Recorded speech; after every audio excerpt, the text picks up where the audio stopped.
الحمد لله وكفى والصلاة والسلام على من لا نبي بعده. أعوذ بالله من الشيطان الرجيم. بسم الله الرحمن الرحيم. ولولا كلمة سبقت من ربك لكان لزاما وأجل مسمى فاصبر على ما يقولون وسبح بحمد ربك قبل طلوع الشمس وقبل غروبها ومن آناء الليل فسبح وأطراف النهار لعلك ترضى ولا تمدن عينيك إلى ما متعنا به أزواجا منهم زهرة الحياة الدنيا لنفتنهم فيه ورزق ربك خير وأبقى. صدق اللہ مولانا العظیم.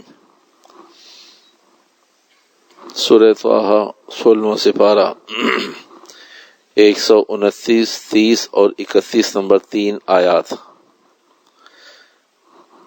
ولولا کلمۃ سبقت من ربک لکان لزاما واجل مسمى. اللہ پاک نے اگر مہلت کا ارادہ نہ فرمایا ہوتا تو انسانوں کے گناہ اس قابل تھے کہ فوراً عذاب دے دیا جاتا، فوراً اس پر پکڑ کی جاتی. لیکن اللہ کا نظام ہے کہ اللہ سبحانہ وتعالی جب تک مہلت نہیں دیتا، موقع نہیں دیتا. یہ انسانی نفسیات ہے کہ طاقت آتے ہی فوراً آدمی اپنی رائے، تیور، فیصلے بدل لیتا ہے. ایک آدمی انتقام نہیں لے سکتا، بدلہ نہیں لے سکتا، ظلم کا جواب ظلم سے نہیں دے سکتا، پتھر کا جواب اینٹ سے نہیں دے سکتا، تو وہ صبر کرتا ہے، برداشت کرتا ہے. لیکن انتقام کی آگ اس میں بھڑک رہی ہوتی ہے، اور جیسے ہی اسے موقع مل جائے، جیسے ہی اسے موقع میسر آ جائے، وہ فوراً بولی اور تیور بدل لیتا ہے. اس کائنات میں 0.1% اشاریہ کے بعد بھی 1% بھی انسان ایسا نہیں ہے. اس لیے نہیں ہے کہ ہم آپ علیہ الصلوۃ والسلام کے پاکیزہ زمانے سے بہت دور آ گئے. ہم نے بہت لمبا سفر کیا ہے آپ صلی اللہ علیہ وسلم سے، اور آپ صلی اللہ علیہ وسلم کے زمانے سے اور اعمال سے بہت دور آ گئے ہیں. اس لیے اب ہمارے معاشرے میں، پوری دنیا میں، معاشرے میں، مسلمانوں میں 1% بھی ایسا آدمی نہیں ہے جس کے پاس طاقت ہو اور وہ بدلہ نہ لے، جس کے پاس طاقت آ جائے اور اس کی بولی نہ بدلے، جس کے پاس اسو سوخ آ جائے اور وہ تانا نہ دے. جیسے وہ پہلے بے سر و سامان مظلوم تھا، ایسے ہی طاقت آنے کے بعد سر جھکا کر چل رہا ہو. 1% بھی، 0.1% بھی ایسے لوگ آج دنیا میں نہیں ہیں. اللہ فرماتے ہیں کہ میں اگر مہلت کا ارادہ نہ کرتا، میں نے مہلت کا ارادہ کیا، اس لیے میں نے فوراً پکڑ نہیں کی. پوری دنیا کا کفر یہ کہتا ہے، کیا تمہارا رب گناہ پر، نافرمانی پر، حکم عدولی پر، خواہش پر، ظلم پر، قتل پر پکڑ سکتا ہے؟ مسلمان کہتا ہے جی پکڑ سکتا ہے. کافر اتنا ظلم ہو رہا ہے، پکڑتا کیوں نہیں ہے؟ اتنا ظلم ہو رہا ہے، پکڑتا کیوں نہیں؟ اللہ نے اس کا جواب دیا، وَلَوْلَا كَلِمَةٌ سَبَقَتْ مِن رَبِّكَ. تیرے رب نے پہلے سے فیصلہ کر لیا ہے کہ تیرا رب خالق ہے. یہ تو مخلوق کے جذبات ہیں. ادھر ظلم، طاقت آتے ہی ظلم کا بدلہ ظلم سے، گالی کا جواب گالی سے، قتل کا جواب قتل سے، تکلیف کا جواب تکلیف سے. کہا تیرا رب مخلوق تھوڑی ہے کوئی، تیرا رب خالق ہے. تو اللہ نے سب کو مہلت دی ہے، سب کو مہلت دی ہے. اس مہلت کی وجہ سے اللہ سبحانہ وتعالی نے ہمیں اور آپ کو سب کو زندہ رکھا ہوا ہے. یہ آیت کا کچھ حصہ صبح، کیونکہ فجر کی نماز میں بھی روزانہ بحمد اللہ علی ذالک درس ہوتا ہے، تو کچھ حصہ اس کا فجر میں تھا، اور ہفتے کے روز عشاء کی نماز کے بعد درس ہوتا ہے، تو کچھ حصہ ابھی آ گیا. تو فجر کی نماز میں ہمارے ایک بہت اچھے صف اول کے بہت نیک متقی ساتھی، انہیں سوال کیا کہ جب کفر یہ کہتا ہے کہ اللہ پکڑ کیوں نہیں کرتا، اللہ کو تو ظلم پسند نہیں ہے، اللہ تو انصاف چاہتا ہے، اللہ تو خود رحیم اور کریم ہے۔ حدیث قدسی ہے کہ میں نے اپنی جان پر ظلم کو حرام قرار دیا ہے، لوگوں تمہیں بھی حکم دیتا ہوں خبردار ظلم نہیں کرنا۔ میں ظلم نہیں کرتا، جبکہ میں ظلم کر سکتا ہوں، طاقت رکھتا ہوں، اس کے باوجود میں ظلم نہیں کرتا، قوت طاقت اختیار کے باوجود۔ اور تمہارے پاس تو کوئی طاقت ہی نہیں، تمہارا تو کوئی اختیار ہی نہیں، تمہیں جب چاہے میں ایک پل میں لئیم شہیم آدمی کو دھڑام سے زمین پہ کیا ہوا؟ کہا وہ ٹانگوں میں سے جان نکل گئی۔ جواب دیتے دیتے بولے نا جواب دیں، کہا وہ زبان رک گئی۔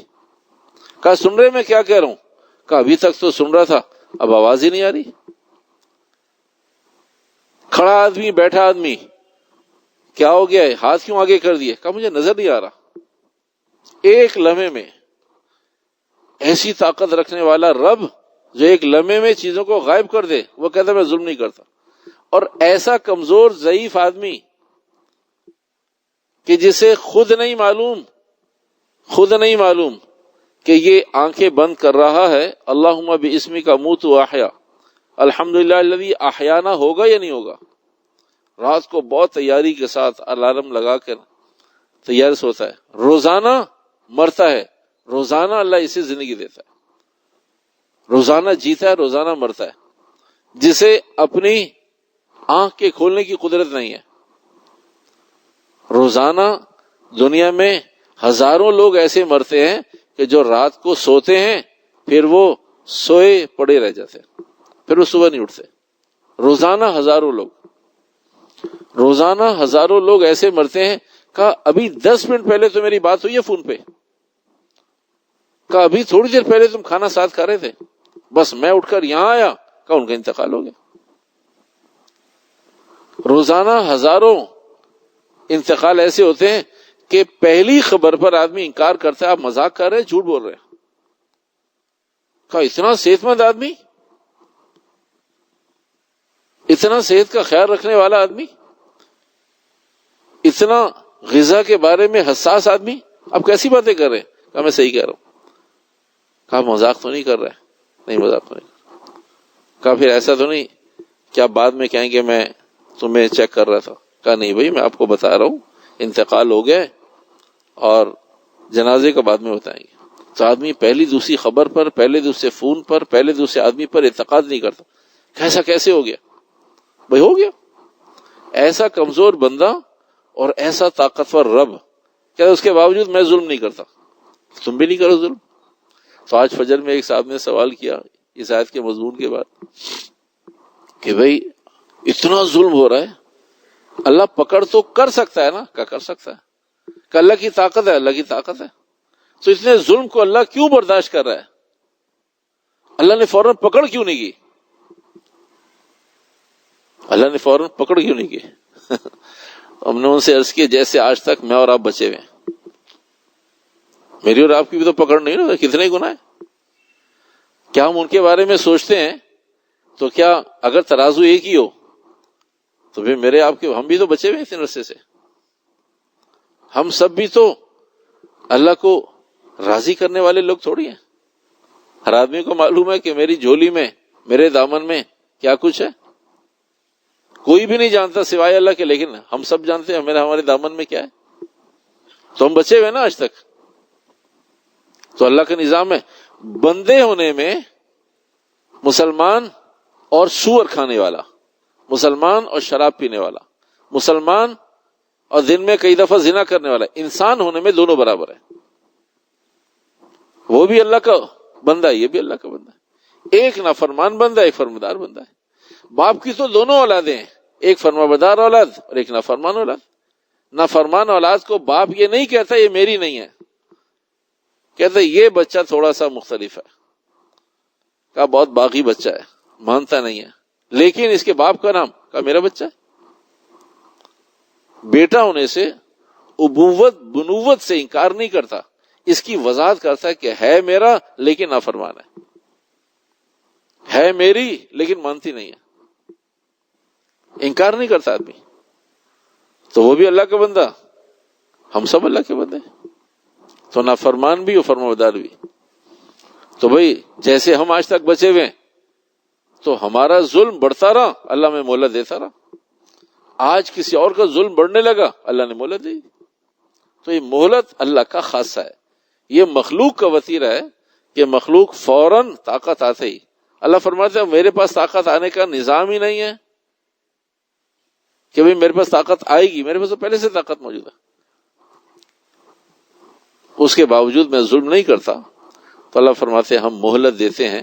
تو یہ ما قبل کی آیت کا مضمون ہے کہ لوگ ظلم کرتے ہیں، زیادتی کرتے ہیں، گناہ کرتے ہیں، فوراً اللہ نہیں پکڑتا، اس لیے کہ اللہ نے فیصلہ کیا ہے وَلَوْلَا كَلِمَةٌ سَبَقَتْ مِنْ رَبِّكَ لَكَانَ لِزَامَهُ أَجَلٌ مُّسَمًّى. اللہ نے ایک وقت تک مہلت دینی ہے. کائنات میں کوئی ایک آدمی بھی قیامت تک ایسا نہیں ہوگا، یہ اللہ کا فیصلہ ہے کہ جس کو گناہ کرتے ہی میں نے پکڑا ہو. کائنات میں ایک آدمی، صرف یہ نہیں کہ ایک دفعہ گناہ، 2 دفعہ میں پکڑا، 3 دفعہ میں، نہیں نہیں نہیں نہیں، اللہ مہینوں اور سالوں لگا میں ڈیلی کر دیتا ہے. سالوں ایک آدمی گناہ میں، سالوں ایک آدمی نافرمانی میں. جب اللہ اپنے علم کی بنیاد پر یہ جان لیتا ہے، اللہ کو معلوم ہے فَبُهِتَ الَّذِي كَفَرَ ختم اللہ علی قلوبہم وعلی سمعہم وعلی ابصارہم، اور غشاوہ پردے آ جاتے آنکھوں میں. اللہ حجت تام کرتا ہے، تام کرتا ہے، تام کرتا ہے، پھر فیصلہ کرتا ہے. تو ما قبل کی آیت میں یہ مضمون تھا. اللہ کے نبی علیہ الصلوۃ والسلام سے فرمایا محبوب صلی اللہ علیہ وسلم آپ اپنی امت کو بتائیے کہ یہ عذابات سے، پریشانیوں سے بچے گا کون. اس کے لیے 2 حل بتائے. فاصبر علی ما یقولون، صبر کرے. دنیا میں جتنے بھی لوگ ہیں، جن 2 کی لڑائی ہے وہ جیتے گا جو صبر کرے گا. یہ 2 بھائی ہوں، بہن بھائی ہوں، دونوں بہنیں ہوں، ماں باپ ہوں، پڑوسی ہوں، امام اور مقتدی ہو، ظالم جابر ہو، کچھ بولنے والا ہو، کچھ کھانے والا ہو، کچھ کہنے والا ہو، کچھ کرنے والا ہو، جن میں 2 میں صبر زیادہ ہوگا وہ جیت جائے گا. فاصبر علی ما یقولون، اللہ فرماتے ہیں صبر کرو، برداشت کرو، برداشت کرو، برداشت کرو. اور دوسری بات فرمائی عبادت کرو، ہماری عبادت کرو، اطاعت کرو اور صبر کرو تو تم جیت جاؤ گے. آپ علیہ نے فرمایا آپ اپنی امتیوں کو بتائیے فاصبر علی ما یقولون. لوگ جو بھی کچھ کہتے ہیں، لوگ کیا کہتے تھے؟ وہ یہی بات کہتے تھے کہ تمہارا اللہ کر سکتا ہے، کر سکتا ہوتا تو کر لیتا. کیونکہ تمہارا اللہ کر نہیں سکتا اس لیے تم کہتے ہو عذاب آئے گا، عذاب آئے گا، قیامت آئے گی، حساب کتاب ہوگا، حشر نشر قبر. کیا یہ سارے مذاق؟ اپنے اللہ سے کہو نا. اور آپ علیہ السلام سے براہ راست آگے کہتے کہ عذاب آتا ہے، کہاں عذاب آتا ہے؟ اللہ عذاب دے سکتا ہے، کہاں دے سکتا ہے؟ کہ اللہ سے کہنا عذاب دے دے. اللہ کے نبی اللہ سے دعا کرتے، اللہ یہ تقاضا کرتے ہیں کہ آپ ان کو بتائیے کہ آپ کے کہنے پر، محمد علیہ السلام آپ کے کہنے پر ان کے عذاب نہیں دوں گا، میں خالق ہوں، میں نے فیصلہ کیا مہلت دوں گا. آپ ان کو بتائیے میرا رب مہلت دیتا ہے. فاصبر علی ما یقولون، پہلی بات ان سے کہیے صبر کریں، یہ جیت جائیں گے. آپ بھی صبر کریں. وسبح بحمد ربک، اپنے رب کی تسبیح بیان کریں، عبادت کو اختیار کی. کب؟ قبل طلوع الشمس، سورج نکلنے سے پہلے فجر کی نماز. قبل غروبیا، غروب ہونے سے پہلے عصر کی نماز. ومن آناء اللیل، راتوں کو بھی، تہجد بھی، اور فجر اور عشاء دونوں رات میں ہوتی ہیں. واطراف النہر، دن کے کناروں پر، فجر بھی کنارہ ہے، عشاء بھی کنارہ ہے، اور زوال بھی کنارہ ہے. تو 5 نمازوں کو مختلف انداز سے ذکر کر دیا کہ 5 نمازوں کا اہتمام کریں. قبل طلوع الشمس، قبل طلوع الشمس، سورج نکلنے سے پہلے فجر. قبل غروبیا، غروب ہونے سے پہلے پہلے عصر. ومن آناء اللیل، رات کی نمازیں، فجر بھی ہو، عشاء بھی ہو، اور نفل ہو تو تہجد بھی ہو. واطراف النہر، دن کے کناروں پر، فجر بھی ہو سکتی ہے، عشاء بھی ہو سکتی ہے، اور زوال وہ بھی کنارہ ہوتا ہے. دن آدھا دن ختم ہو رہا، دوسرا آدھا شروع ہو رہا تھا. یہ تفصیل تھوڑی سی اس لیے بتا دی، تفصیل امت مسلمہ میں بہت سارے فتنے ہیں. ایک فتنہ کہ قرآن حکیم میں کئی نمازوں کا ذکر ہے، اس لیے بتا دی کہ نمازوں کا ذکر ہے. قرآن حکیم میں نمازوں کا ذکر ہے. نماز پڑھو، کون سی نماز کب پڑھو؟ کہا یہ تو ذکر ہی نہیں ہے. تو قرآن پاک میں سورہ طٰہٰ میں 16ویں سپارے میں یہ 5 نمازوں کا ذکر ہے. اللہ فرماتے ہیں لعلک ترضیٰ، ہوگا کیا ان نمازوں کا اہتمام، فرض نمازوں کا اہتمام کریں گے اللہ تم سے راضی ہو جائے گا. تو ہم سب یہ چاہتے ہیں اللہ ہم سے راضی ہو جائے، لیکن نماز کا اہتمام نہیں ہوتا. تو اللہ نے آسان کر دیا. کبھی باقی سارے کام اس کے ساتھ جڑے ہوئے ہیں، نماز کے ساتھ جڑے ہوئے. جو آدمی 5 وقت کی نماز کا اہتمام کر لے گا، بہت کچھ سمجھانے بتانے کی ضرورت نہیں ہے اگر اس کی نمازیں قابو میں ہیں. اہل علم حضرات جب بھی کوئی آدمی کہ جی اس پر جن آ گیا، بھوت آ گیا، یہ ہو گیا، اور بھائی جادو ہو گیا، اس پہ نظر لگ گئی، تو سب سے پہلے اہل علم حضرات جو اس لائن کو سمجھتے پوچھتا ہے یہ بتاؤ نماز پڑھتا ہے نہیں پڑھتا؟ کہ نماز نہیں پڑھتا. کیسے لے جاؤ، اس کا علاج نہیں ہوگا. کہا یہ بیمار ہی نماز چھوڑنے کا ہے. لعلک ترضیٰ، اللہ اس سے راضی ہو جائے گا اگر یہ نمازوں کا اہتمام. بس اس سے کہو نماز کا اہتمام کرے، نماز نہ چھوڑے. اگر یہ نماز پڑھتا ہے تو پھر جتنی بھی تکلیف میں ہوگا انشاءاللہ تکلیف رفع ہو جائے گی. اگر یہ نماز نہیں پڑھتا، جتنا بھی صحت مند ہوگا، جتنا بھی حشاش بشاش ہوگا، ایک وقت ہے کہ برائی کا بدلہ برائی ہے. حکم عدولی کا نتیجہ اللہ کی پکڑ ہے. وَلَا تَمُدَّنَّ عَيْنَيْكَ إِلَىٰ مَا مَتَّعْنَا بِهِ أَزْوَاجًا مِّنْهُمْ. اے محمد صلی اللہ علیہ وسلم، جیسے آج تک آپ کی آنکھیں ان کے مال کی طرف نہیں پڑی، آپ اپنی آنکھوں کو ان کے مالوں کی طرف، یہ جو گروہ ہیں ان کے پاس اسباب مال ہم نے ان کو دے دیا اور آپ کو امتحان میں ڈال دیا. آپ اپنے لوگوں کو بتائیں جیسے آج تک آپ محفوظ ہیں ایسے محفوظ رہیے. کیوں؟ اس لیے کہ ظہرت الحیات دنیا، 2 چیزیں اللہ نے فرمائی. آج دنیا میں جس کے پاس جتنا مال ہے، چاہے مسلمان کے غیر مسلم کے پاس، اللہ نے فرمائی اس کی 2 وجہ. ظہرت الحیات دنیا، یہ دنیا کی رنگینیاں ہیں، رونقیں ہیں، کام کی چیز نہیں ہے، ایمان اعمال سے متعلق نہیں ہے. کسی کی اچھی گزر رہی ہے، کسی کی اچھی نہیں گزر رہی. فاقے کے ساتھ بھی گزر رہی ہے، ذلت کے ساتھ بھی گزر رہی ہے، عزت کے ساتھ بھی، عیاشی کے ساتھ بھی، اور کھا کھا کے مست ہونے کے ساتھ بھی گزر رہی. ظہرت الحیات دنیا، دنیا کی زندگی ہے. کہ یہ دنیا کی زندگی لنفتنہم فیہ، اور یہ آزمائش ہے.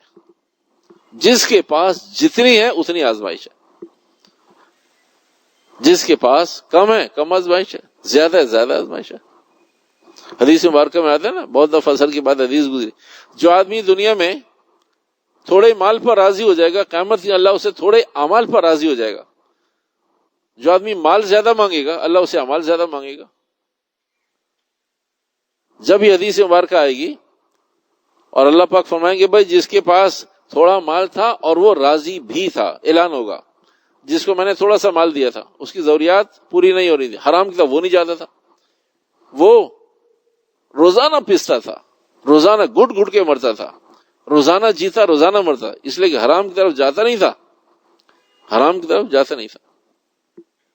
حلال سے ضروریات پوری نہیں ہوتی تھی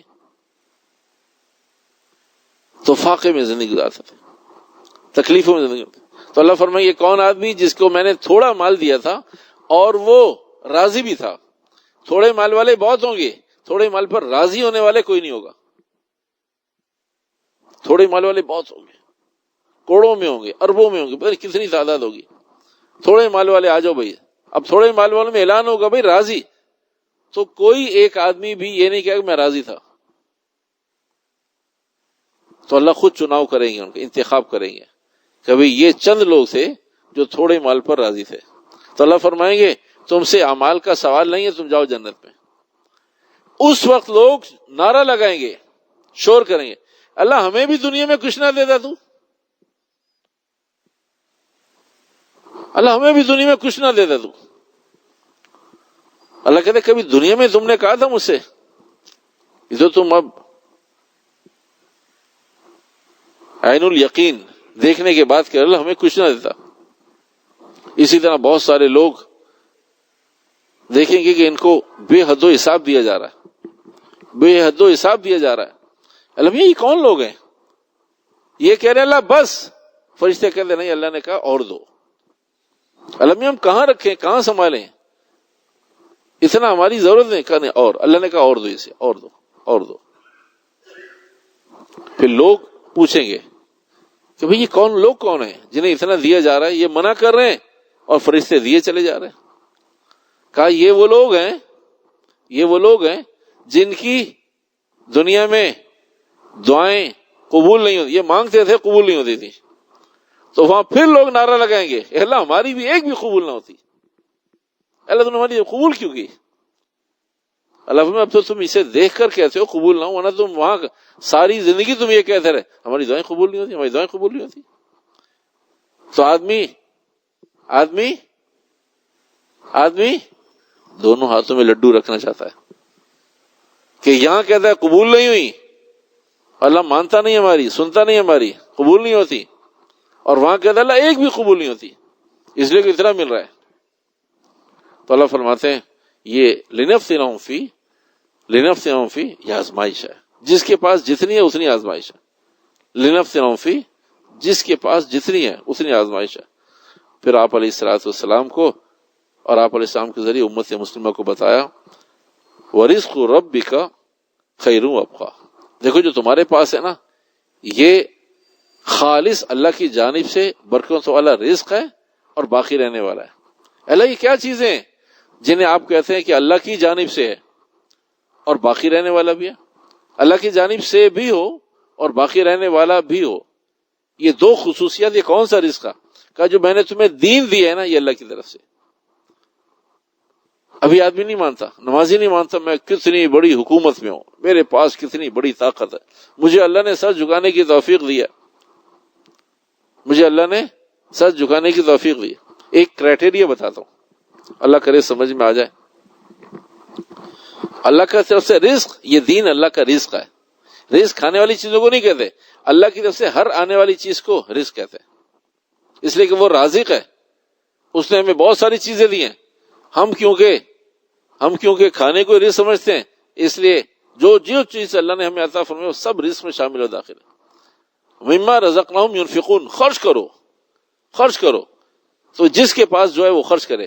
تو یہ ہر آدمی کے پاس کو خرچ کرنے کے لیے اناج تھوڑی ہوتا ہے، جس کے پاس اللہ نے جو دیا خرچ کرے۔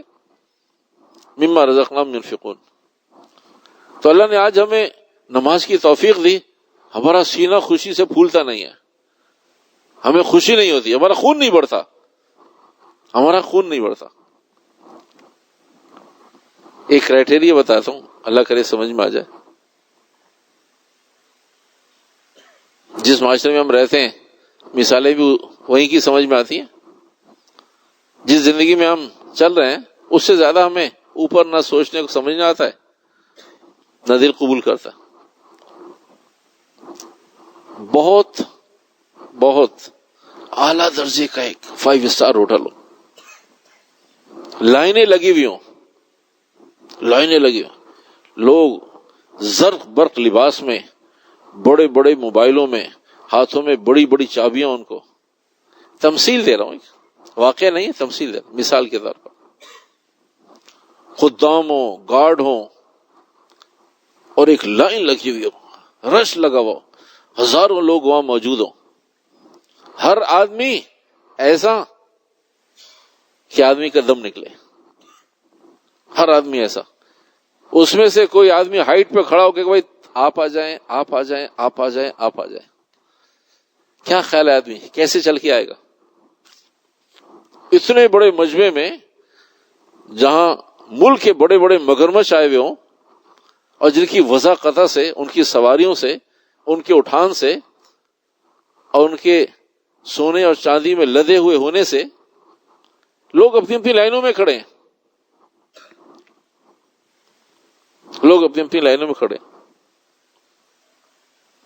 آپ آئیں، تو لوگ کس حیرت سے، حسرت سے انہیں دیکھیں گے کہ بھئی ہمارا حلیہ دیکھو، زر بر لباس دیکھو، ہماری ویلیوز دیکھو، ہماری قدر دیکھو، اور ہمیں نہیں، تو آدمی کو کیسی عزت ملے گی؟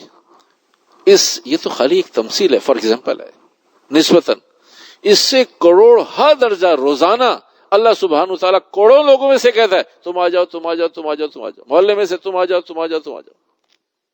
اس میں ہمیں خوشی نہیں ہوتی کہ اللہ نے اتنے بڑے محلے میں سے ہمیں آپ آئیے، آپ آ جائیں۔ ایک بات بتا کے بات ختم کرتا ہوں، وَرِزْقُ رَبِّكَ خَيْرٌ وَأَبْقَىٰ، باقی رہنے والا اللہ کی جانب سے، ہم اس کی قدر کریں۔ اللہ نے کسی کو نیکی کی توفیق دے دی، اس کا خون بڑھ جانا چاہیے. اللہ کروڑوں لوگوں میں سے تمہیں توفیق دی. اللہ اکبر. ایک اذان لاکھوں لوگ سنتے ہیں, لاکھوں لوگ. جتنے لوگ شارع فیصل سے گزر رہے ہیں, شارع قائدین سے گزر رہے ہیں, لوگ پیدل چل رہے ہیں, دکانوں پہ, گھروں میں, فلیٹوں میں, آفس میں, سب سن رہے ہیں. لیکن اللہ کا چناؤ ہے, سنی سب نے, تم آ جاؤ, تم آ جاؤ, تم آ جاؤ. کتنی بڑی نعمت ہے.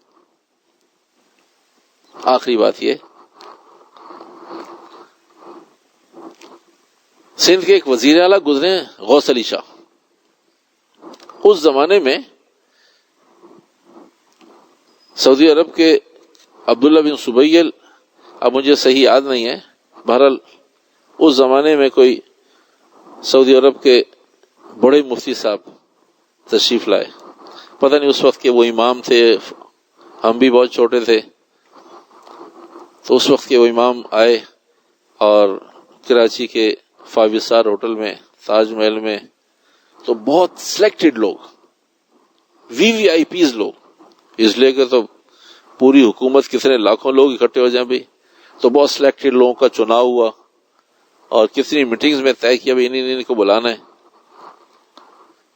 تو سارے لوگ پہنچ گئے. تو اسٹیج پر انہوں نے یوں نگاہ دوڑائی.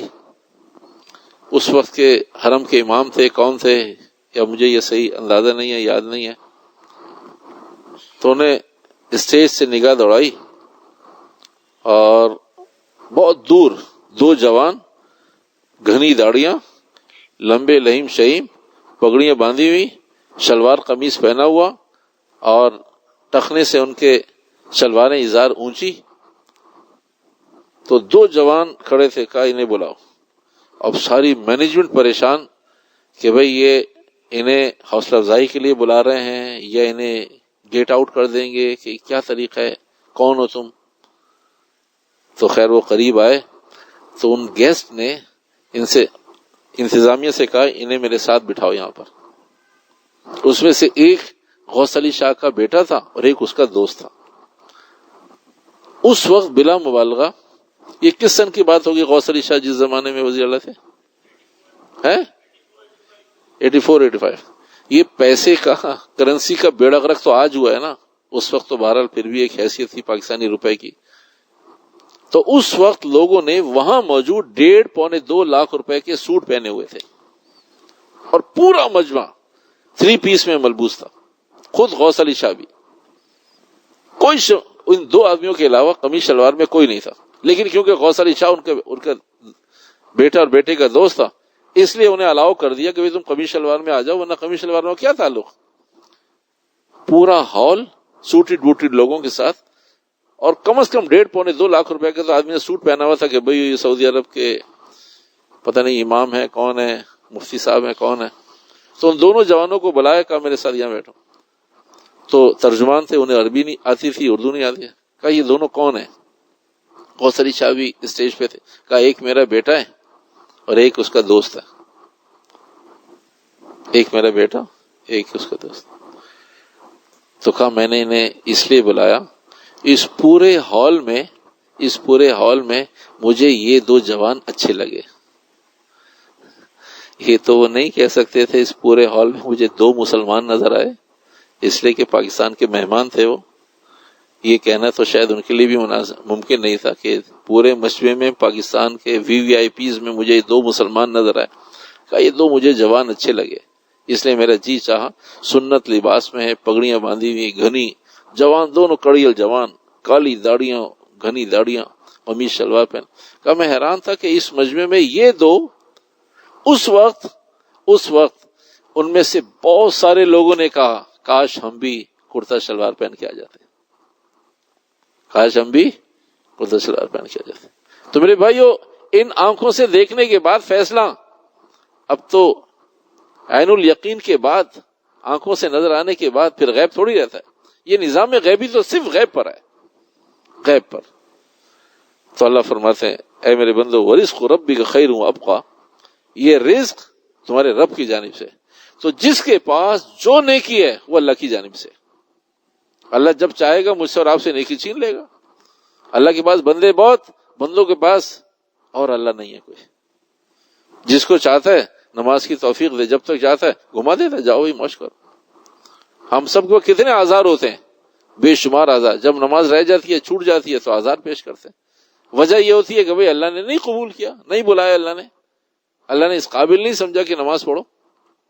جس کے پاس جو نیکی ہے، اور پھر وہ باقی رہنے والا ہے، وہ نیکی باقی رہنے والی ہے. اللہ نیکیوں کو پالتا ہے جیسے بندوں کو اللہ پالتا ہے.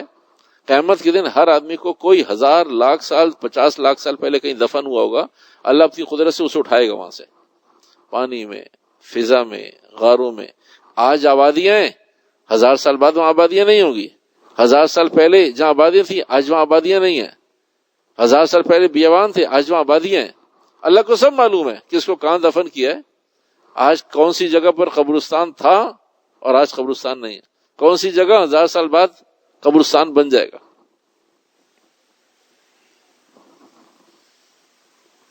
اللہ کا نظام ہے. لیکن آنکھیں جب دیکھ لیں اور فیصلہ کریں، اللہ فرماتے ہیں میں نے جو کچھ تمہیں دیا ہے وَرِزْقُ خَيْرٌ وَرِزْقُ رَبِّكَ خَيْرٌ وَأَبْقَىٰ، یہ تمہارے رب کا رزق ہے اور یہ باقی رہنے والا ہے، میں اسے پالتا ہوں.